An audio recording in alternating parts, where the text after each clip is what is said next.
Bom, pessoal, vamos lá. Enquanto vocês estão escrevendo, hoje o Senhor ministrou no meu coração, na nossa oração da manhã. Olha lá, a Lisandra colocou: tudo é teu, Senhor. A Amandinha colocou: o Senhor é o único e suficiente em minha vida. Um amor que me constrange, é verdade, Amandinha. Também tem a Renatinha, colocou: o Senhor é o meu amor, tudo é teu, é isso mesmo. Pessoal, deixa eu perguntar uma coisa. Agora que eu tô me olhando aqui na câmera, gente do céu, eu tô parecendo daquele filme lá, Mortícia Adams, não tô... Meu Deus, como eu tô branca, olha só, gente, precisava ter passado um pó, um blush aqui, ó, cabelo preto, assim, essa cara branca tá parecendo a Mortícia. Meu Deus do céu, eu tô morta mesmo, morta para o mundo e viva para Deus, aleluia. Pessoal, hoje o Senhor pela manhã ministrou meu coração uma frase que eu falei num culto que nós tivemos, né, de oração no domingo, e o Senhor ficou martelando essa frase na minha cabeça, né, e eu queria compartilhar de novo, né, a ministração que o Senhor fez no meu coração com vocês, porque para mim tem me edificado muito, tem abençoado muito a minha vida. E a frase vocês já vão saber daqui a pouquinho, que é o nosso tema da mensagem de hoje. Antes da gente começar, eu queria fazer umas perguntinhas para vocês. Vocês acham que uma pessoa que fala muito sobre livros, essa pessoa, por falar sobre livros, ela é uma boa leitora? O que vocês acham? Vocês acham que alguém que fala bastante sobre comida, né, alguém que gosta muito de comida e fala de vários pratos, porque essa pessoa fala muito de comida, essa pessoa, ela é uma chefe de cozinha? O fato da pessoa falar sobre algo, o fato da pessoa comentar muito, né, ser algo muito rotineiro na vida da pessoa, falar sobre alguma coisa, significa que essa pessoa ela é mestre nisso do que ela está falando? O que você acha? Uma pessoa que fala muito de regime, necessariamente ela é magra? Não necessariamente, né, pessoal? Então, o que eu quero falar hoje com vocês? Uma pessoa que fala muito sobre fé, necessariamente essa pessoa é alguém que possui fé? O que vocês acham, pessoal? Falar sobre algo pressupõe que essa pessoa tem domínio sobre isso que ela está falando? Você tem falado muito sobre fé ultimamente? Eu tenho falado muito sobre fé ultimamente. Nossa igreja está fazendo um projeto de 49 dias falando sobre fé, estudando sobre a fé. Mas será que necessariamente, pelo fato de nós estarmos falando sobre fé neste tempo de pandemia, faz um ano que a igreja vem ensinando acerca da fé, de permanecer firme no Senhor, será que o fato de nós falarmos, né, constantemente sobre fé, significa que nós sejamos pessoas de fé? O que você acha? O que vem à sua mente? Então, hoje a gente vai falar um pouquinho sobre isso, né?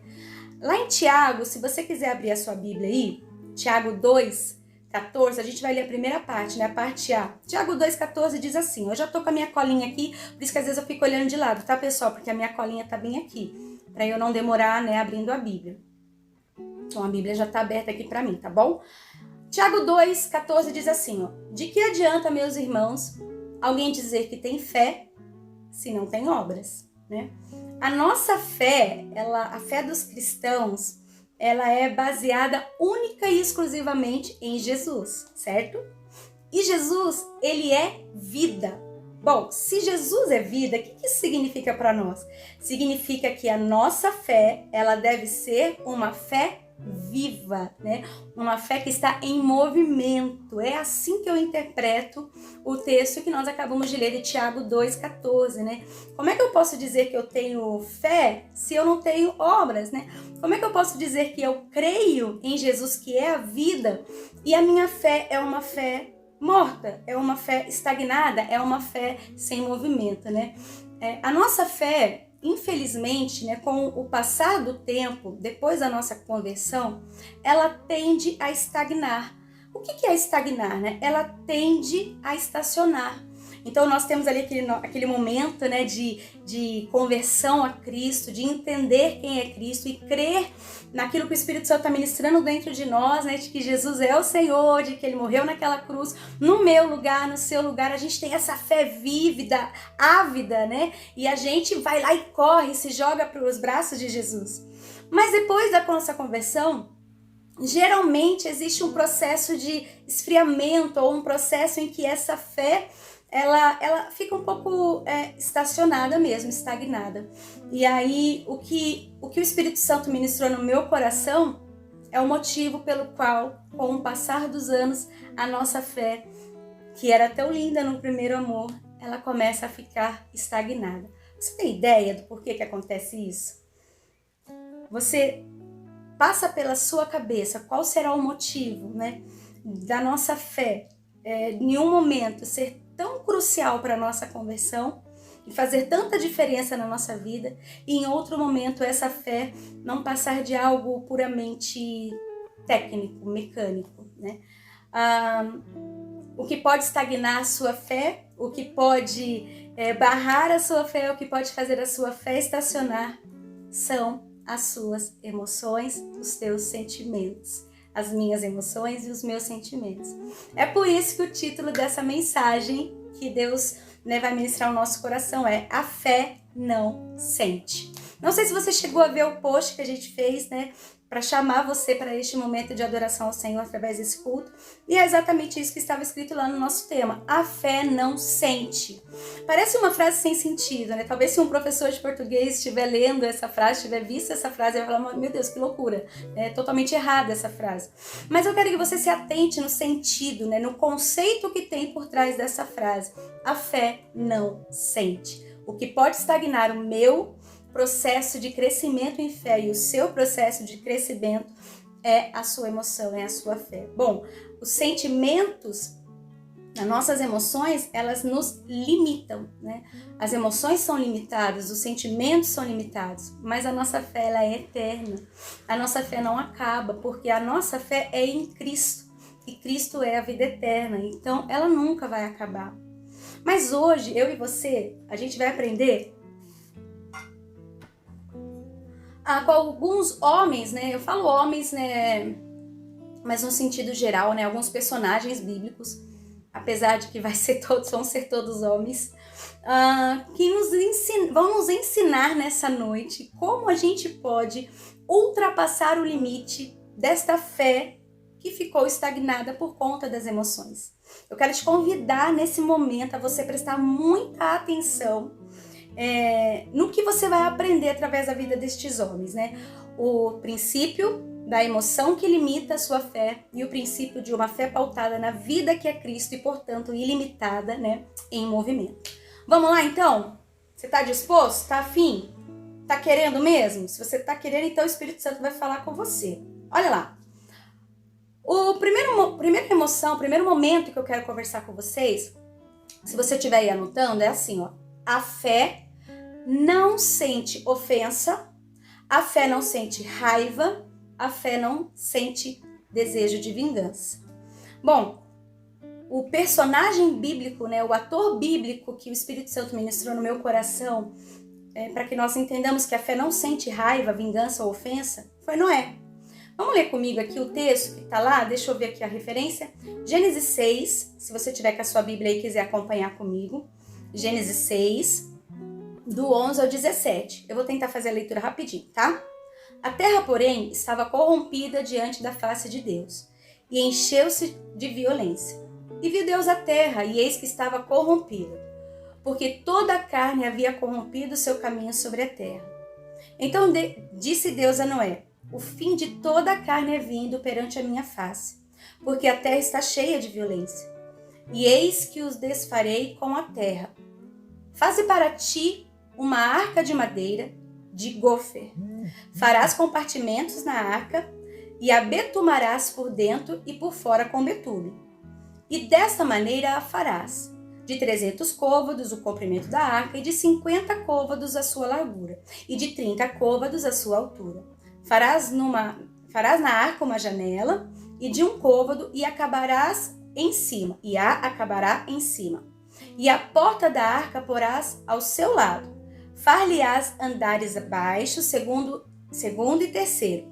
Porque eis que eu trago um dilúvio sobre a terra, para desfazer toda a carne em que há espírito de vida debaixo dos céus, debaixo do que há na terra, tudo se expiará.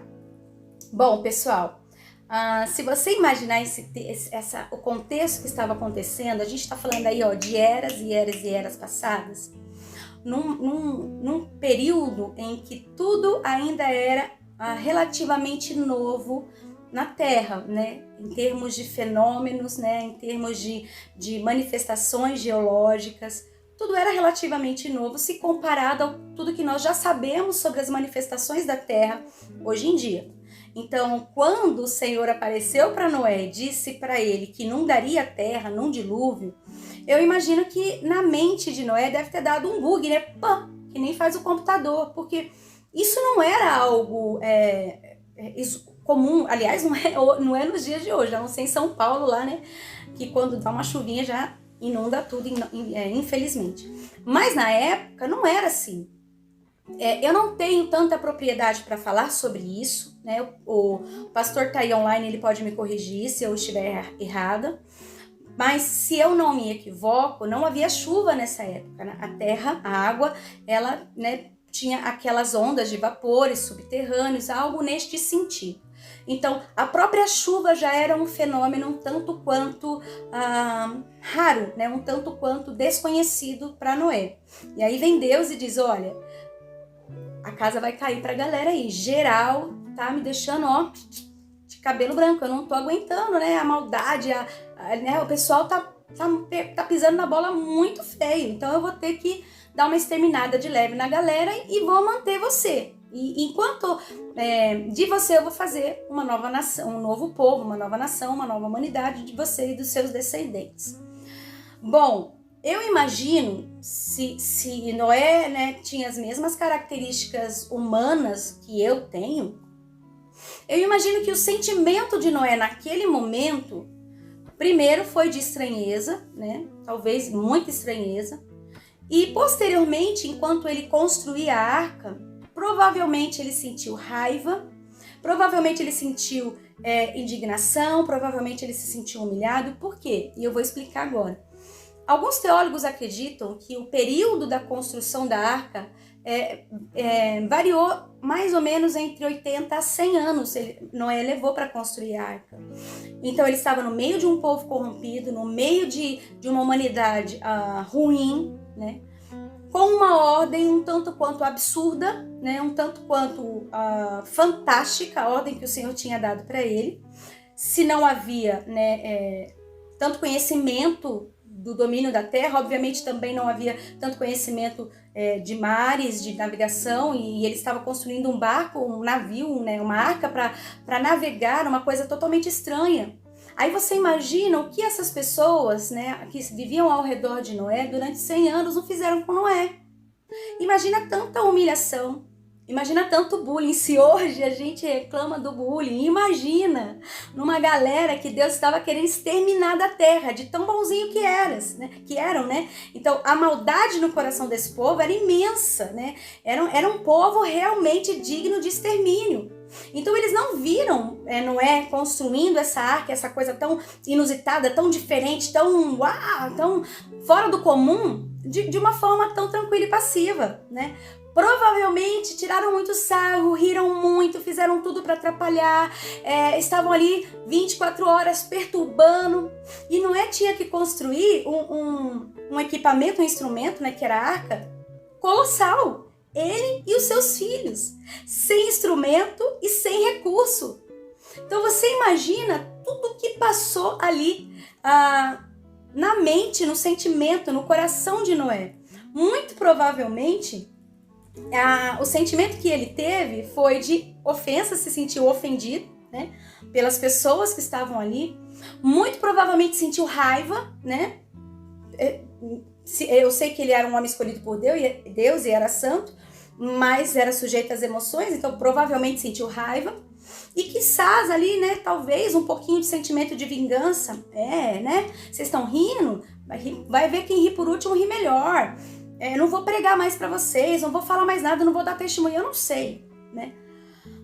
E talvez eu e você sejamos da mesma forma, né? Quando temos uma missão, um dever, uma função, um objetivo, né? E nós temos à nossa volta tantas dificuldades, tantas pessoas, né, tentando puxar o nosso tapete, tantas pessoas não querendo ver o projeto concluído.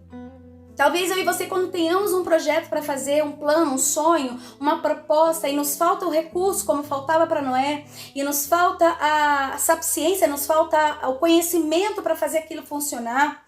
Talvez quando eu e você estamos diante de uma situação que precisa, né, da nossa atuação ali 24 horas, o nosso esforço, e a gente olha para a situação, né, e fala, não dá, não quero, tá tudo dando errado. Dentro da minha própria casa, eu tenho inimigos dentro da minha própria casa que jogam contra mim.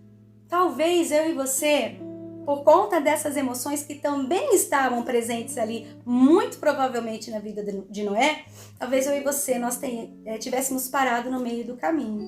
Quantas vezes na sua vida, se você analisar enquanto você estava construindo as suas arcas, né? Porque nós construímos arcas, né, ao longo da nossa vida. Cada situação demanda um tipo de construção. Talvez você já desistiu de construir inúmeras arcas que o Senhor te mandou para te livrar de inúmeros dilúvios particulares, pessoais. Vocês estão entendendo a metáfora? Mas talvez você tenha desistido por conta desse sentimento de raiva, de ofensa, de sensação de vingança, de humilhação. E aí você abortou o projeto da construção da arca e você afogou o seu sonho, né? Você submergiu ali no meio daquele dilúvio que estava à sua volta. Mas Noé não. Né? Apesar de eu acreditar que ele tenha tido sim, né? Talvez não nessa dimensão como eu tenho, mas que ele tenha tido sim uma certa parcela de sentimentos, né? Como eu tenho falado, né? De ofensa, de raiva, se sentiu ofendido porque faziam provavelmente bullying, raiva porque as pessoas estavam erradas. Opa, tá tudo certo aí, André? Tá, né? As pessoas estavam erradas né, e ficavam tentando puxar o tapete, bom, enfim. Mas a fé de Noé foi uma fé em movimento, foi a fé que Tiago 2 estava ali nos provocando, né? Que Tiago provocou toda a geração da igreja ali, e até hoje Tiago nos provoca, ele fala, você tá falando que você tem fé? Ok, então deixa eu ver a tua fé. E aí Noé nos mostra a fé dele em movimento. Porque apesar de toda a dificuldade, apesar de toda essa confusão, ele constrói a arca sem ter nenhum modelo prévio, né? Só seguiu a orientação do Senhor ali. Não tinha nenhum modelo para que ele pudesse equiparar, não tinha ferramentas que ele pudesse copiar, não tinha nada. Mas ele foi até o fim, né? Período aproximado de 80 a 100 anos, ele foi até o fim. Né? E qual foi o resultado, qual foi a consequência desta fé em movimento de Noé? Né? Qual foi a consequência dele ter feito a fé dele superior às emoções? Né? Qual foi o resultado dele ter vencido a limitação de uma fé normal, terrenal, natural, para envolver-se um nível de fé que não sente? Né? A fé que você precisa sentir é a fé que não sente. Qual foi o resultado disso? Bom, o resultado é que Noé, com sua fé em movimento, livrou a humanidade da extinção, né? Por conta de sua fé em movimento, por conta de não ter dado ouvido a si próprio, ao que sentia, né? Que às vezes parece não, certeza, sempre os sentimentos nascem no nosso coração sem que a gente queira, né? O nosso coração é voluntarioso, o nosso coração é genioso, ele parece que tem vida própria, né? Então, apesar desses sentimentos possivelmente terem surgido no coração de Noé, sem que ele quisesse, por vontade própria ele venceu estes sentimentos. Vocês entendem o que eu quero dizer? Então não há desculpa. Talvez você possa falar assim, mas eu não queria sentir isso, eu não queria pensar isso, eu não queria desejar isso, eu não queria. Ok, eu concordo com você. Isso pode nascer de uma forma involuntária dentro do teu coração, até porque também pode vir de fora, né, como dardos inflamados do inimigo, como a palavra diz. Mas a escolha para exercer uma fé que não sente, esta sim parte de você. Essa sim é o seu livre-arbítrio em exercício. Você pode não controlar o surgimento das suas emoções, mas você pode controlar o que você vai fazer com a sua fé. Amém? Bom, o segundo ensinamento que a gente pode aprender acerca da fé que não sente é que a fé não sente insegurança. Um bom exemplo disso que eu queria compartilhar com vocês é o nosso amigo Abraão, né? Não tinha como não falar de Abraão, uma vez que Abraão é o pai da fé, né? Conhecido e tido ali na Bíblia como pai da fé. Deixa eu dar uma arrumada aqui, né? Vocês nem falam nada, que eu tô parecendo a Medusa, vocês nem me avisam, ó, como vocês são amigos, né? Ó, olha lá, ó, tudo doido aqui. Bom, deixa assim mesmo, vai. O que importa é a palavra. Aí, olha só o que diz lá em Gênesis 12:1, diz assim: Ora, o Senhor disse a Abrão: sai da tua terra, da tua parentela, da casa do teu pai, para a terra que eu te mostrarei. Pessoal, olha só, que coisa mais extraordinária. Pensa comigo. Abraão, até então, morava, né, no clã do seu pai, lá em Ur, na cidade que era Ur dos Caldeus. Se eu não me equivoco, né, posteriormente o que ficou sendo conhecido como Babilônia. Então, pessoal, ali em Ur dos Caldeus, Abraão era um homem bastante conhecido, bastante proeminente. Era um homem bastante que tinha status, que tinha uma posição, né, uma posição proeminente na sociedade. O pai dele era um homem que fazia as esculturas, era um homem, né, minha genra, que linda. Ai, lindas são vocês, beijos. Era um homem ali que tinha uma posição, né?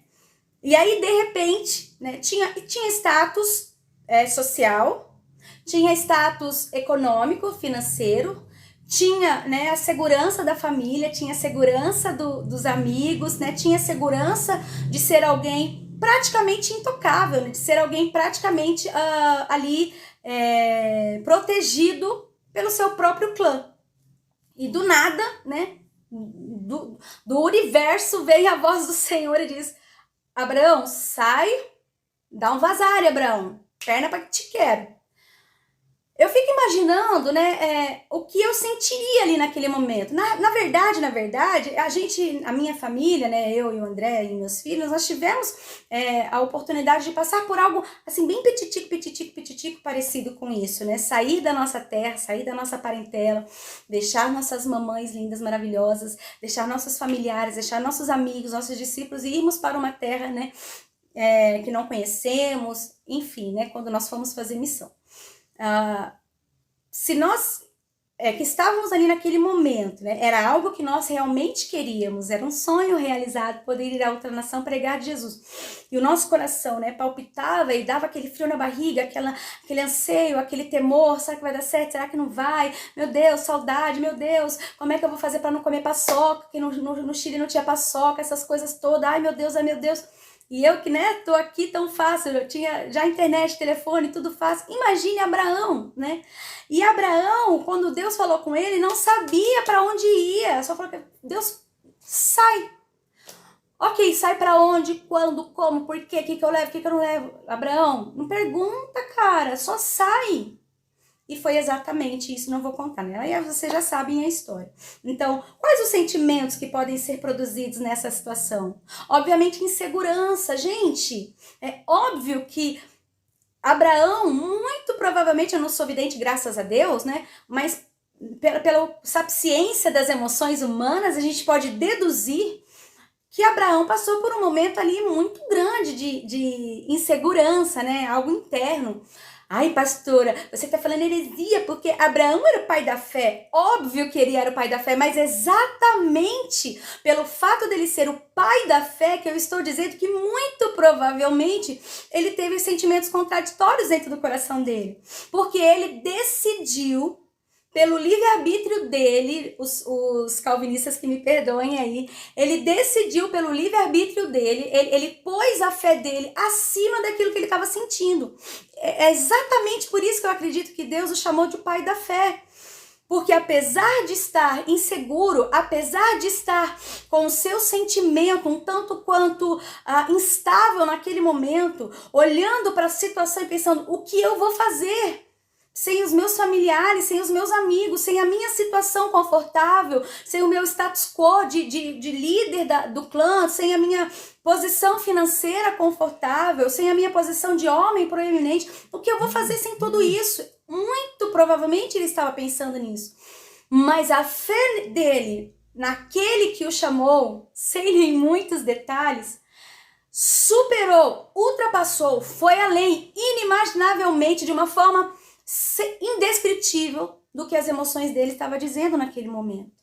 Sabe, minhas irmãs, meus irmãozinhos lindos do meu coração, a insegurança é algo que trava a sua fé de tal forma que você passa a ser, me desculpa a palavra, não fica bravo comigo, porque eu também sou igualzinho, tô no mesmo barco que você.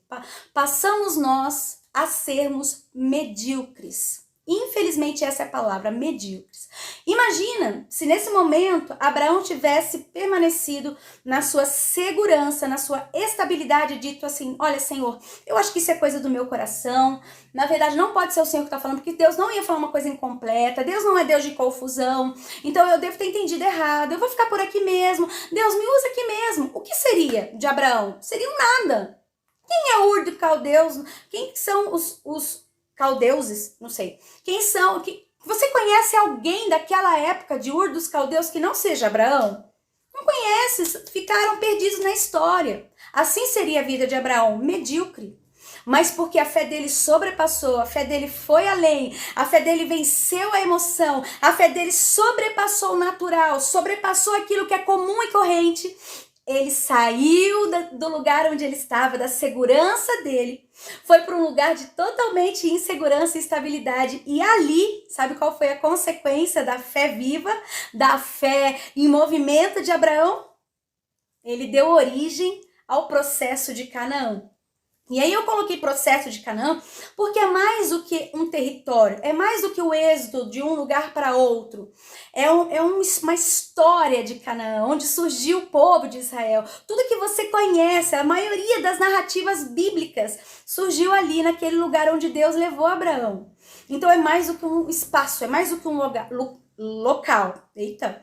Deus não estava chamando Abraão para sair de uma terra para ir para outra terra. Isso não era o propósito. Deus estava chamando Abraão para sair de um universo natural para um universo extraordinariamente sobrenatural, chamado Canaã. Ali foi onde tudo começou. Então, a sua segurança humana, eu vou falar para você uma coisa, meu irmão, minha irmã. A minha segurança humana, o que é humano, o que é a sua segurança humana? O seu trabalho é uma segurança humana? Sim. O seu conhecimento acadêmico é uma segurança humana? Sim. Sua família, seu cônjuge, seus filhos, é o seu dinheiro. Que mais? Onde está a sua segurança humana? Deixa eu falar uma coisa para você. A sua segurança humana nada mais é do que uma prisão. Nós ficamos presos quando nós nos sentimos seguros nessa estabilidade mentirosa que esta terra nos dá. Porque tudo isso é efímero, é passageiro. Como um sopro vai, como um sopro vem, tudo se perde. Hoje você tem o seu trabalho, amanhã você pode não ter, pode ter outro melhor, pode ter outro pior, eu não sei. Hoje você tem os seus filhos dentro de casa e amanhã eles vão embora. O que minha mãe sentiu quando eu fui morar fora para fazer faculdade? O que a mãe do meu esposo sentiu quando ele foi morar fora para vir atrás de mim? O que você sentiu, Dedê? O que, se você coloca a sua esperança em pessoas, em fatos, em situações, se isso é o que te garante estabilidade e segurança, pobre de você, pobre de mim, pobre da pessoa que crê que a estabilidade, a segurança é aquilo que faz a pessoa livre de preocupações. É ao contrário. O sentimento de estabilidade nas coisas terrenas é a maior das prisões que um cristão pode ter. Porque quando você se sente seguro, você deixa de ouvir as orientações de Deus, porque o seu Deus passa a ser a segurança que você tem nessa terra. Pensa nisso. Vamos colocar nossa fé em movimento a partir de hoje, dizer, Deus, eu quero ser prudente sim, como a Bíblia diz, eu quero ser responsável sim, mas a minha prudência é dentro da tua vontade, a minha responsabilidade dentro da tua vontade, não naquilo que o mundo pode me oferecer. Quem tá entendendo aí, pessoal? Tá dando para entender? Sim ou não? Deixa eu ver que horas são. Galerinha, deixa eu falar uma coisa com vocês. Por incrível que pareça, nós estamos praticamente terminando. Eu não sei se eu falei rápido demais, parecendo uma maritaca, ou se tá certinho esse tempo mesmo. Então vamos lá. Olha só, pessoal. Outro sentimento. Então, a primeira coisa, né? A fé que não sente. Ela não sente raiva, ela não sente ofensa, ela não sente desejo de vingança, né? Então, se você deixa de agir, né, segundo a vontade de Deus, porque você tá com raiva de pessoas, se você deixa de agir porque você tá se sentindo ofendido, se você deixa de ter fé, de agir em fé, porque você quer se vingar, a fé não sente estabilidade naquilo que é humano. Então, se você está deixando de agir em fé porque você está preso nessa sua pseudo segurança, então eu quero dizer para você que hoje é o momento de você tirar todo o sentimento da tua fé. É o momento de você fazer a sua fé o mais isenta possível de qualquer sentimento humano, de qualquer emoção humana, salvo aquilo que veio do Senhor, né? Então vamos lá. Terceiro sentimento que a fé não possui. A fé não sente rejeição. Uau! E eu acredito que este é o ponto. Entendi por que a gente tá com o tempo, porque essa é a parte mais difícil, mais complicada de todas, né? A fé não sente rejeição. E o Espírito Santo ministrou no meu coração para nós falarmos sobre rejeição. Um camaradinha, uma pessoinha, quando eu chegar no céu, eu vou tocar umas harpas com ele, porque ele é incrível, né? É um homem realmente segundo o coração de Deus, né? Mas eu vou te mostrar hoje que muito provavelmente Davi sofreu ali com o bichinho, né? O sentimento, tentou atacar Davi com o sentimento de rejeição. Se você quiser acompanhar comigo, a gente vai fazer essa leitura lá em 1 Samuel, o capítulo 16, do 1 ao 15. Brincadeira, do 1 ao 5. Diz assim: o Senhor disse a Samuel: até quando você irá se entristecer por causa de Saul? Eu o rejeitei como rei de Israel. Encha um chifre com óleo e vá a Belém. Eu o enviarei a Jessé. Escolhi um dos filhos dele para ser rei. Samuel, porém, disse: como poderei ir? Saul saberá disto e me matará. O Senhor disse: leve um novilho com você e diga que foi sacrificar ao Senhor. Convide Jessé para o sacrifício, e eu lhe mostrarei o que fazer. Você irá ungir para mim aquele que eu indicar. Samuel fez o que o Senhor disse. Quando chegou a Belém, as autoridades da cidade foram encontrar-se com ele, tremendo, e perguntaram: você vem em paz? Respondeu Samuel: sim, venho em paz. Vim sacrificar ao Senhor. Consagrem-se e venham ao sacrifício comigo. Então, ele convidou Jessé e os filhos dele para o sacrifício. Vamos parar por aí, daqui a pouco a gente lê mais um pouquinho. Então, olha só. Contexto da história. A Vandinha tá por aí? Vandinha, vou contar aqueles contextos que você gosta, tá, Vandinha? O contexto da história é naquela época em que Saul, né, foi ungido, o primeiro rei de Israel, na época que eram os juízes. Israel pediu um rei porque queria ser igual aos povos, né, vizinhos.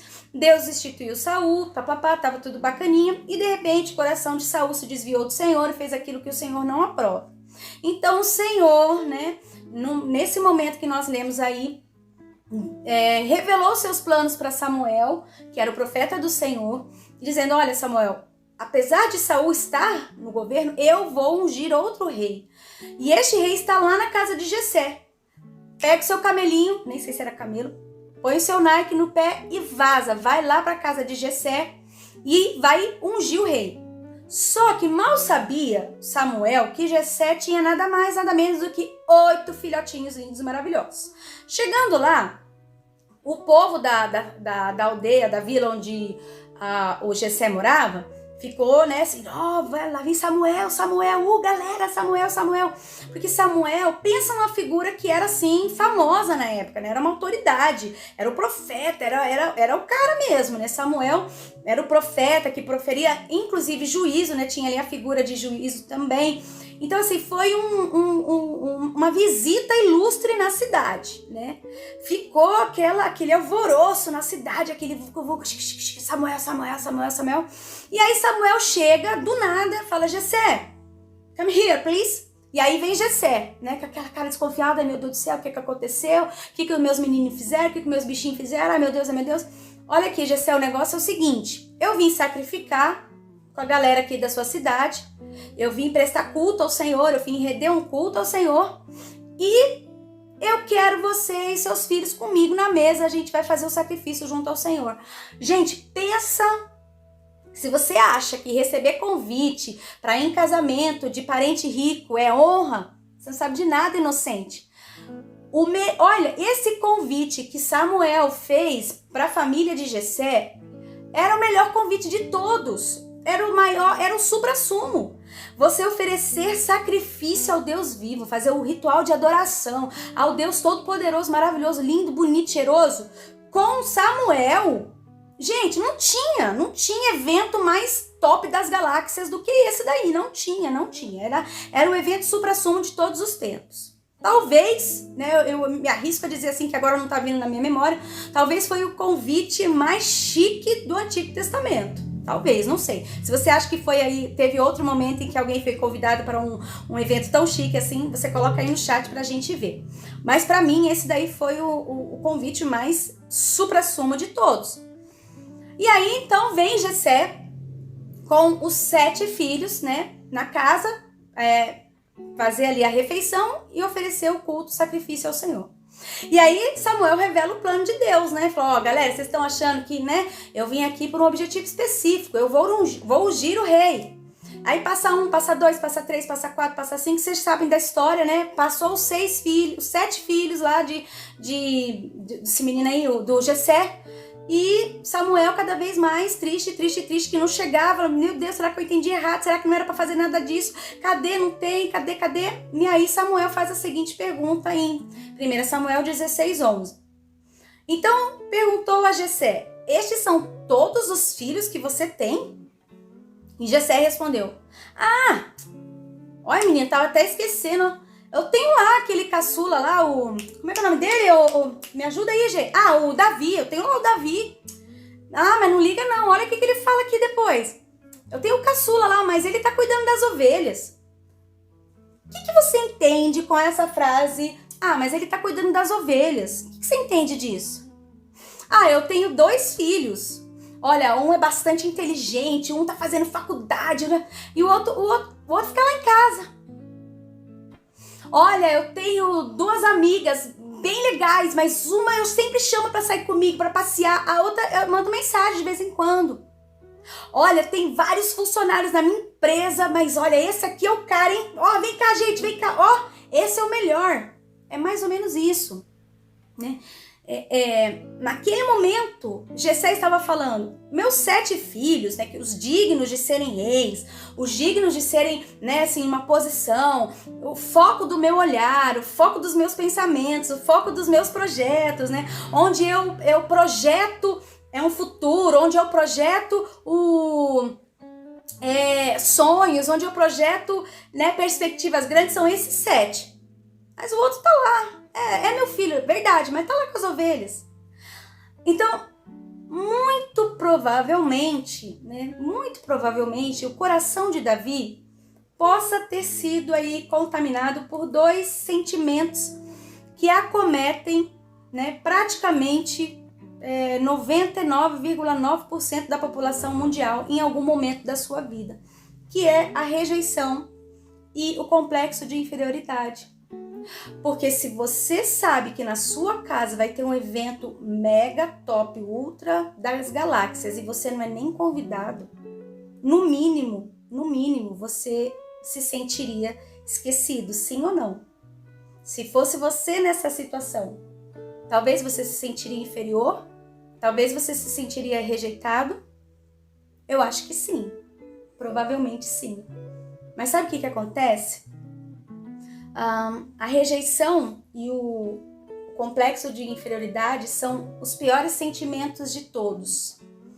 Não tem como você se sentir pior do que alguém abandonado que não é digno de ser amado, alguém inferior, né? É você olhar para si mesmo e dizer, não tenho valor, né? Realmente eu não sou digno de ser amado, ninguém me ama. Você olhar para si mesmo e não ver-se como o Senhor te vê. E quando a nossa fé passa por tipos de sentimentos assim, sabe o que acontece? A gente perde a força. A gente diz, não vale a pena. Para quê? Para que lutar? Para que tentar? Para que abrir as asas para voar? Para que fazer qualquer coisa? Nada tem propósito. Não tenho valor e não sou amado. Sou rejeitado, estou sempre sendo abandonado, deixado em último plano.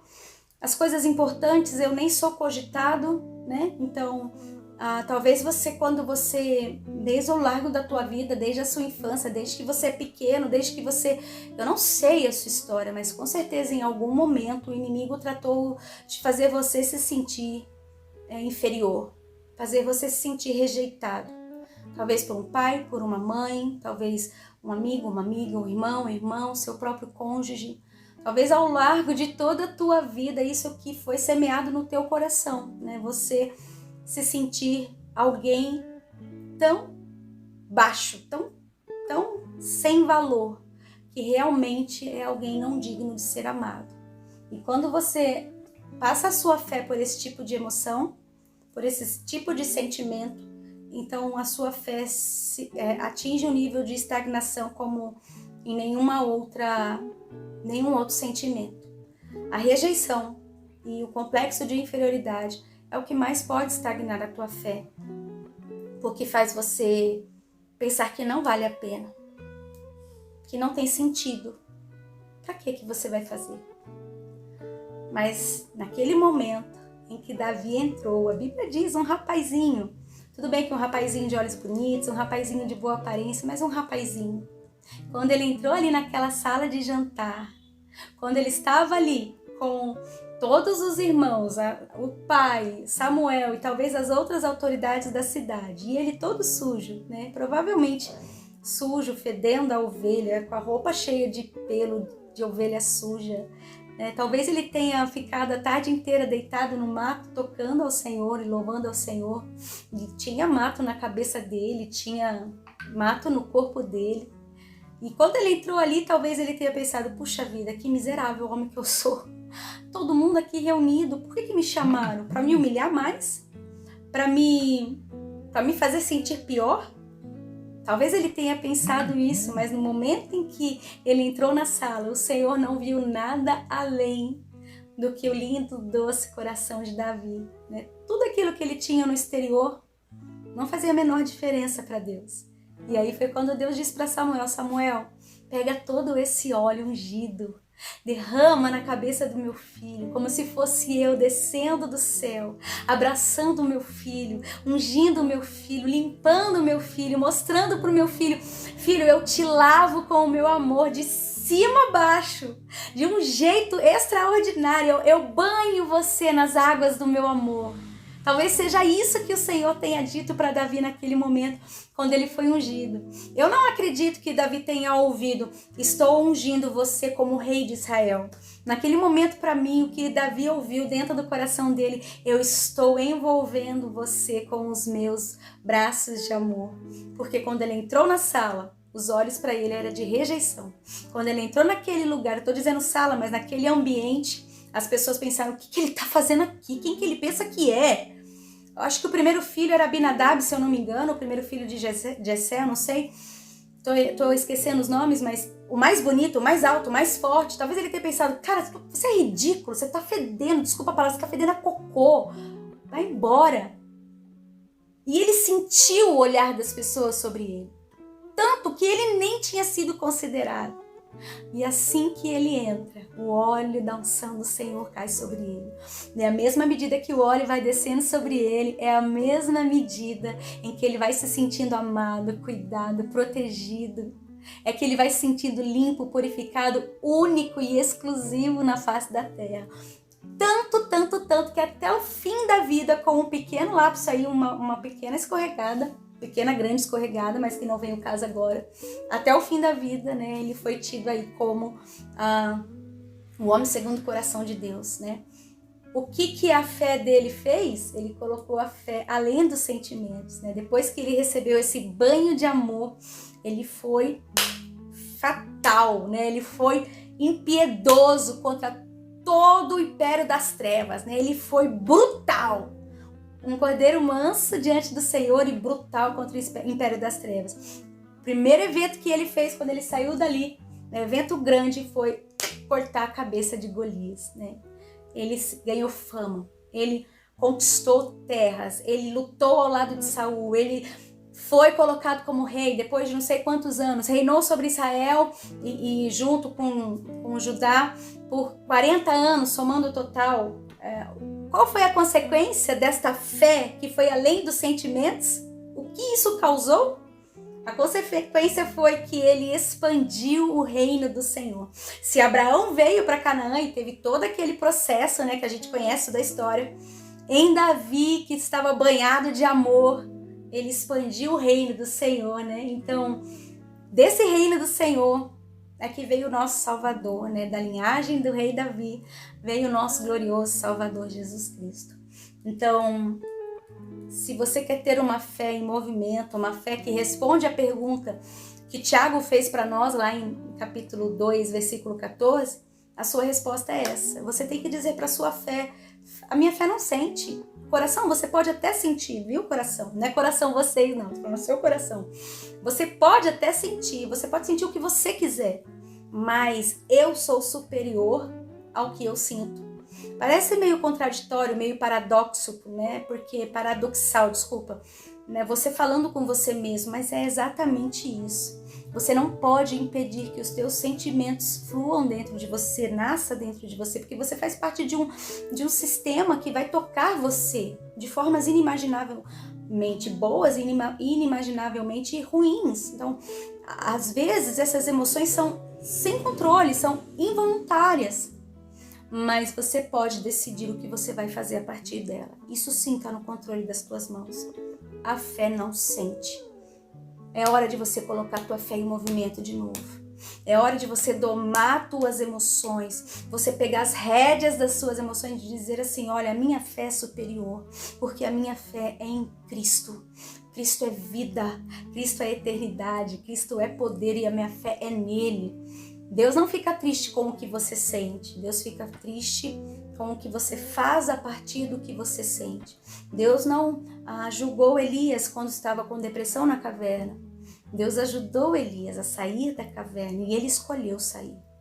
Deus não está triste com o que você está sentindo. Talvez você esteja sentindo sozinho, depressivo, cansado, angustiado, com desejos carnais, desejos sexuais. Eu não sei o que você está sentindo, mas eu sei que da mesma forma que Davi venceu o complexo de inferioridade, da mesma forma que Noé venceu a humilhação, da mesma forma que Abraão venceu a segurança, a estabilidade, que na verdade era uma prisão, você também pode vencer hoje as tuas emoções e tornar a sua fé viva e você ser lavado pelo óleo do amor do Senhor e sair por esse mundo de uma forma inimaginável, cortando a cabeça de todos os Golias, né? Falando mesmo, derrotando todos os profetas de Baal, mandando descer fogo do céu. Eu não sei o que você vai fazer, mas eu sei que se hoje você decidir tirar toda a emoção da sua fé e fazer a sua fé viver num nível sobrenatural, viver num nível além do humano, além do natural, você vai conseguir viver na dimensão do lugar onde o Espírito Santo atua. Se você quiser, né, feche os seus olhos e vamos orar, né, pedindo para o Senhor, para que Ele nos ajude a ter uma fé que não sente, ter uma fé ilimitada, uma fé eterna. E eu só quero abrir um parênteses antes da gente orar, para dizer o seguinte, Deus não é contra as emoções, tá, pessoal? As emoções foram criadas por Deus, as emoções fazem parte. Desde que nós tenhamos claro o princípio de que a nossa emoção ela tem que ser redimida. Redimida de que forma? Filipenses capítulo 2, verso 5. Tende em vós o mesmo sentir que houve em Cristo Jesus. Então você pode ter emoções, mas as suas emoções têm que jogar a favor da tua fé e não contra a tua fé. Amém? Feche teus olhos se você quiser orar e pedir ao Senhor para que te ajude. Deus, em nome de Jesus, que nós queremos nesse momento, Pai, é agradecer ao Senhor porque o Senhor nos fez seres completos, com desejos, com emoções, com pensamentos, com intelecto, com tudo. Nós somos completos. Mas queremos agradecer mais ainda, Senhor Deus, porque a parte eterna de nós é o nosso espírito. E ali, Senhor Deus, é onde está a nossa fé. A nossa fé, Senhor Deus, faz parte, Senhor Deus, daquilo que nos liga ao mundo espiritual. É o nosso instrumento no mundo natural para alcançarmos o mundo sobrenatural. Portanto, Deus nos ajude, nos ensine, nos dá estratégia, nos dá a direção. Eu não sei, Deus, em nome de Jesus, nos ajude nessa noite a não basearmos, não pautarmos, Senhor Deus, não colocarmos a nossa fé sobre o crivo das nossas emoções, porque as nossas emoções nos corrompem, Deus. Mas ajuda-nos, Senhor Deus, a escolhermos pelo livre-arbítrio que o Senhor nos deu. Exercermos, Pai, essa fé sobrenatural, essa fé que vai além, essa fé, Senhor Deus, que não é no nível do humano, mas é no nível do Espírito. E possamos dessa forma, Deus, alcançar o Teu coração, Te agradar de verdade, como a Bíblia diz. Redime as nossas emoções, Senhor Deus, nos ensina a fazer com que as nossas emoções sejam a semelhança das emoções de Cristo, Pai.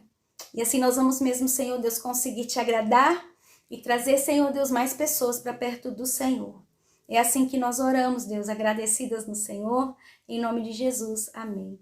Amém, pessoal?